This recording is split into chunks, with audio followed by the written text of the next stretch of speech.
তুমি এখন বাংলাদেশের সবচেয়ে বড় আলেম আল্লামা মির্জা আব্বাস। ঘুম থেকে উঠে মানুষ নামাজ কালাম পড়ে আল্লাহর নাম নেয়। একজন আছেন, উনি প্রথমে আমার নাম নেন। মির্জা আব্বাস, মির্জা আব্বাস, মির্জা আব্বাস, মির্জা আব্বাস, মির্জা আব্বাস, মির্জা আব্বাস, মির্জা আব্বাস, মির্জা আব্বাস, আব্বাস সাহেব, আব্বাস সাহেব। শুধু মির্জা আব্বাস, মির্জা আব্বাস, মির্জা আব্বাস, একটা তরবি দিয়ে দিতে হবে হাতের সামনে। উনি সকালবেলা উঠে আল্লাহর নাম নিয়ে চাঁদাবাজি শুরু করেন। ও যুবকেরা, তৈরি হয়ে যাও, আগামীর বাংলাদেশ তোমাদের হাতে তুলে দেব। এই কার্ডটার নাম আমরা দিয়েছি ফ্যামিলি কার্ড। আসেন খেলি। প্রিয় মানুষরা, কি অবস্থা সবার? চলছে ত্রয়োদশ জাতীয় সংসদ নির্বাচনের চরম উত্তেজনা। শুধু সময় আসার পালা, দেখার পালা কে বসছে জনগণের সমর্থন পেয়ে ক্ষমতার সর্বোচ্চ মসনদে। আমি জে হাসান রয়েছি দেশের রাজধানী ঢাকা শহরে। ত্রয়োদশ সংসদ নির্বাচনে ঢাকা জেলায় 20টি সংসদীয় আসন নিয়ে লড়তে যাচ্ছে ঢাকা শহরের জনপ্রিয় সব নেতারা। চলুন এক নজরে জেনে নেওয়া যাক কারা লড়ছেন একে অপরের সাথে দেশের রাজধানীর গুরুত্বপূর্ণ সব এলাকায়। প্রথমেই ঢাকা 1 আসন। এখানে বিএনপির ধানের শীষ নিয়ে লড়ছেন মোহাম্মদ খন্দকার আবু আশফাক। বাংলাদেশ জামায়াত ইসলামের দাড়িপাল্লা নিয়ে লড়ছেন মোহাম্মদ নজরুল ইসলাম। ঢাকা 2 আসন। এখানে বিএনপির ধানের শীষ নিয়ে লড়ছেন মোহাম্মদ আমানুল্লাহ আমান। বাংলাদেশ জামায়াত ইসলামের দাড়িপাল্লা নিয়ে লড়ছেন মোহাম্মদ আব্দুল হক। ঢাকা 3 আসন। বিএনপির ধানের শীষ নিয়ে লড়ছেন গায়েশ্বর চন্দ্র রায়। বাংলাদেশ জামাত ইসলামের হয়ে লড়ছেন মোহাম্মদ শাহিনুর ইসলাম। ঢাকা 4 আসনের বিএনপির হয়ে লড়ছেন তানভীর আহমেদ। বাংলাদেশ জামাত ইসলামীর দাড়িপাল্লা নিয়ে লড়ছেন সৈয়দ জয়নুল আবেদিন। ঢাকা 5 আসনের বিএনপির ধানের শীষ নিয়ে লড়ছেন মোহাম্মদ নবীউল্লাহ। বাংলাদেশ জামাত ইসলামীর দাড়িপাল্লা নিয়ে লড়ছেন মোহাম্মদ কামাল হোসেন। ঢাকা 6 আসনে লড়ছেন বিএনপির একজন জনপ্রিয় নেতা ইশরাক হোসেন। তার প্রতিদ্বন্দ্বিতা করবেন জামাত ইসলামের আরেকজন জনপ্রিয় নেতা মোহাম্মদ আব্দুল মান্নান।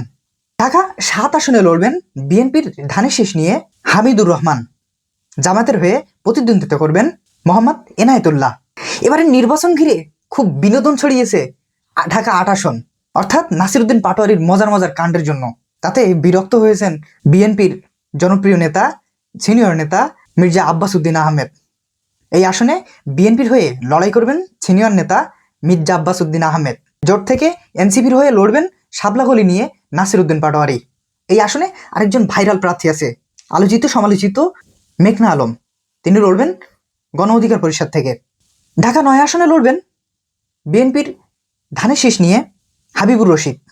প্রতিদ্বন্দ্বিতা করবেন জোট থেকে এনসিপির শাপলাকলি নিয়ে মোহাম্মদ জাবেদ মিয়া। ঢাকা 10 আসনে লড়বেন শেখ রবিউল আলম।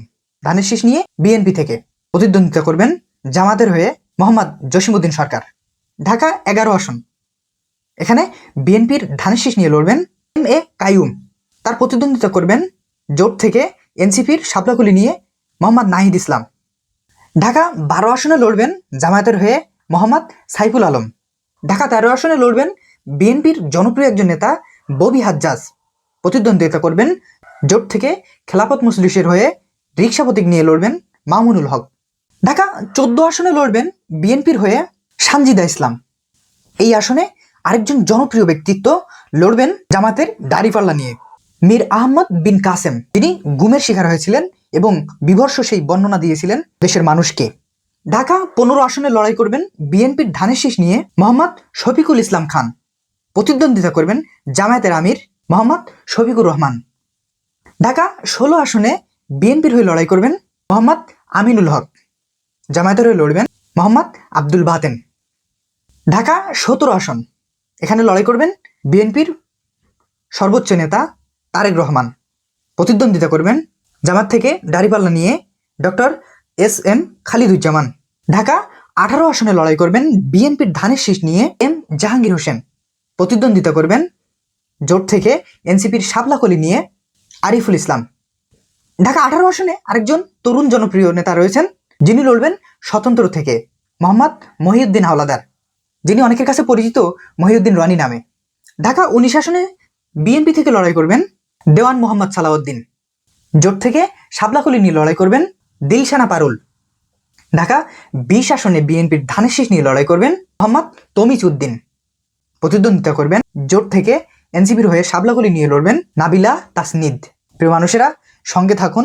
এবার নির্বাচনে ঢাকা থেকে আপনাদের সাথে যুক্ত থাকব, দেখানোর চেষ্টা করব আমার চোখে ঢাকা শহরের নির্বাচনী পরিবেশ। সাথে থাকুন, দেখা হবে পরবর্তী কোনো কন্টেন্টে। সবাই সুস্থ থাকুন, ভালো থাকুন, ধন্যবাদ।